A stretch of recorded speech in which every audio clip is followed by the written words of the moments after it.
So, ihapay namin sa generation, sa edad ng mga contestants. Mama Ogs, alam mo na ano to? Alam mo na original concept tong ano, Quizmosa. Original, oo. Concept ng TV5. Oo. Parang meron kang gusto. Oo. Diretso na agad, di ba? Di, Mama Ogs, kasi syempre ano. Reporter din kasi ako. Kaya nga, alam mo na, di ba? So, anong reaction mo doon? Syempre na merong isang segment yung ibang show na kapareho ng ano, ng title. Quizmosa rin, di ba? Napalabas ba?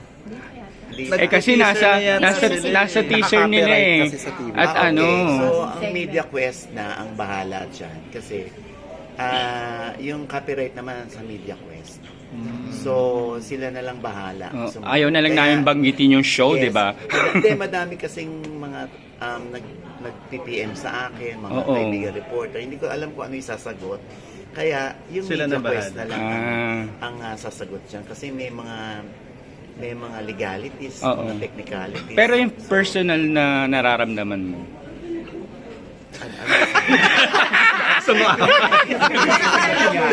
Na may kapareho yung ano mo. Yung nararamdaman ko. Pero tinitigasan na. Ay! Iba yun. Aling tapat talaga. Hindi. Wala naman. Ako, naniniwala ako, nasa laman lagi yun eh. Nasa content lagi.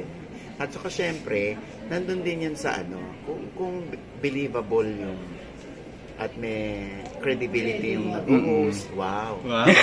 O, diba? Doon ako dumidepende sa kung ano talaga yung expertise namin.